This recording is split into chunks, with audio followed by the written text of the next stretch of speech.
He was just a lump of clay. Now look at him. Still ugly.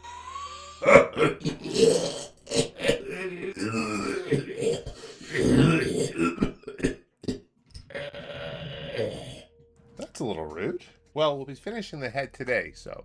Then maybe next week you can sculpt something important. Like a new stupid human face.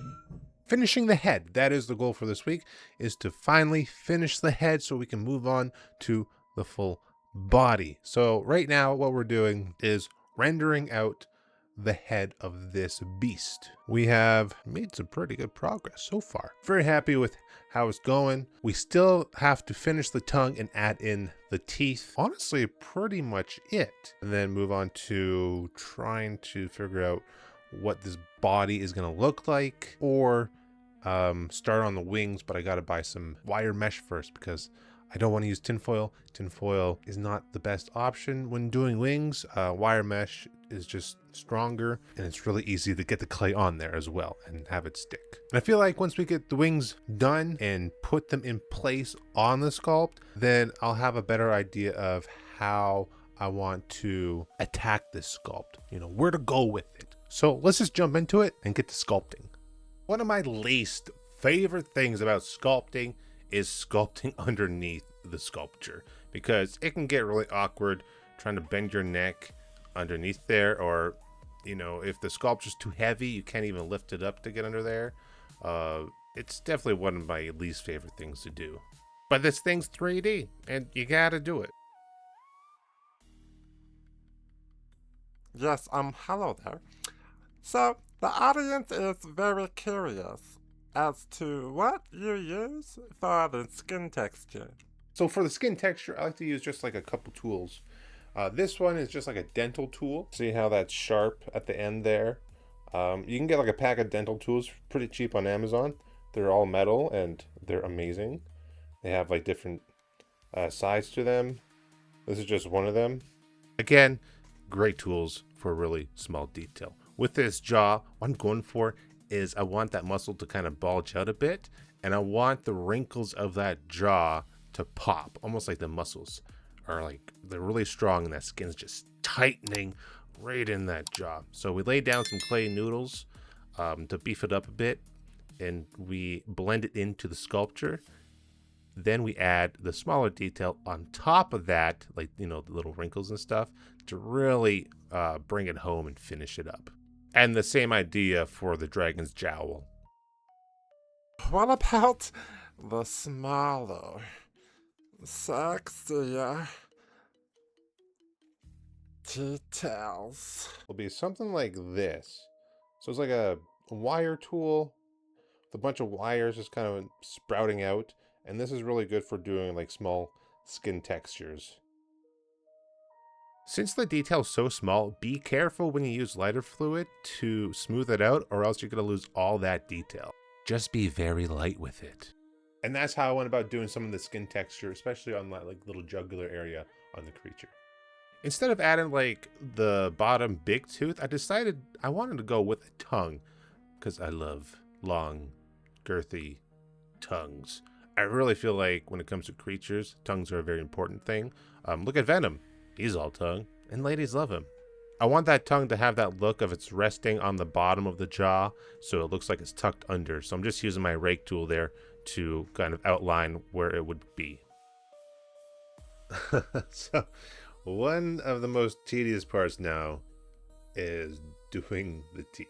Decided with this guy, he's gonna have just rows of teeth, like a lot of teeth. So it's going to be very tedious, and since the teeth are going to be like, really small little noodles that will be rolling up and placing them in there, it's going to take a while. Probably a whole sculpting session, just because there's going to be a lot of it. And when you're working so small, sometimes it could take a little bit to really insert that clay tooth into the hole that we'll be making for it and getting that to stick. But once we get the teeth in, then we're pretty much all done the head, and we can move on to finishing, or I guess starting the body.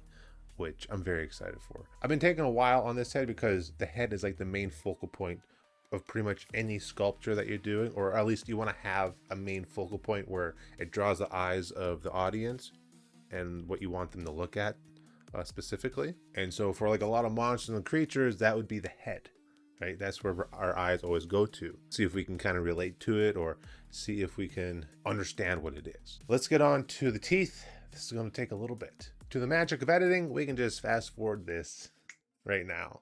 I totally forgot the tongue.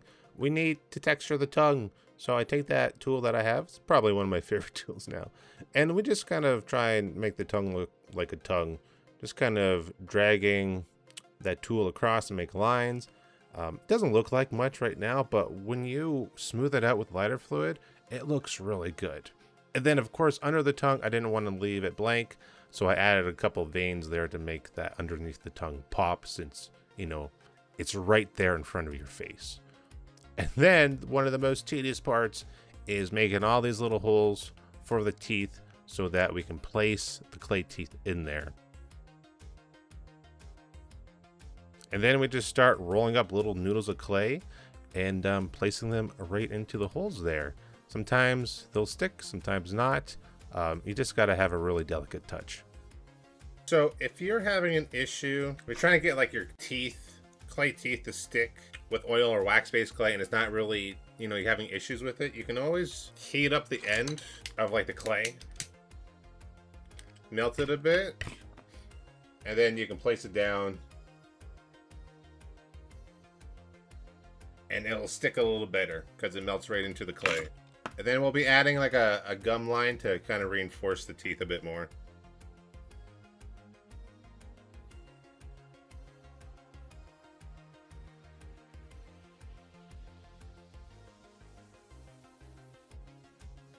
To give the teeth some extra security, I just roll up a little noodle of clay and place it along where the teeth are, and then I push the clay in between each tooth to kind of give it that look of the tooth growing out of that spot. And this will indicate as well the gum line. For the gum detail, I just take this little ball tool and I like just dab it. I just dab it all over the clay. So it makes a really cool gum effect. You can also use it for damaged armor. So it looks like the armor of your character is damaged. After we finish the head, I wanted to go a bit further and try and get a bit of that moon bottom in place. So I just roll up some big tubes of clay and wrap it around, and then we're going to be building that up into a circle. And just like that, the head is all done and the teeth are finally in place. I gave this guy a lot of teeth, and I love the way the jaw is just kind of like shooting off to the one side there with his big tongue coming out. I was gonna just make that like a giant tooth like we had in the sketch, which I'll show you here real quick. This is a sketch, right? So you can see how he has like one big upper tooth, one big lower tooth, and then one eyeball. We went a completely different direction. Added this big gnarly tongue, tons of razor sharp teeth, kept in this big tooth there, and I brought these like gums down a bit, kind of give them like layered gums. Just some texturing on the jaw because I wanted like where the jaw is to look like it's stretched, like the skin's being pulled, and I feel like I nailed that there. Didn't want to go over too much detailing here because I want like some areas of rest instead of everything's just so detailed like crazy. You know, you want to be able to break up your sculpture a bit so your eyes can rest and not be so overwhelmed from like so much detail. Like there's not much detail here, it just looks really interesting. Not much detail here, but a lot of the detail is more just like right in the front area there, which I think is fair. Now next, well, we're gonna have to finish making the moon body here, start building that out more, and then I want to get the wings on, which luckily I do have some mesh, which I picked up. Whew, 3 weeks. Took 3 weeks just to render out this head, but that's because I want this head to be the main focal point. For most of the detail is going to be like the high detail. I'm a stickler for details. So most of the body will be detailed as well, but it won't be crazy detailed unless I get carried away. Sometimes that happens because it's enjoyable. You just got to remind yourself, you know, to hold yourself back and remember the principles of like areas of rest so you don't overdo it. But we'll see what happens with the body. But that is the end of week 3. For week 4, I think we're going to bulk out this moon bottom and then try and get those wings started. We have to come up with a template for the wings so that we can draw it on the mesh and cut them out. And then I'm thinking not have the wings so bulky that I'm just gonna melt the clay down with like a heat gun and brush it onto the mesh so the wings are a little bit like thinner like wings would be.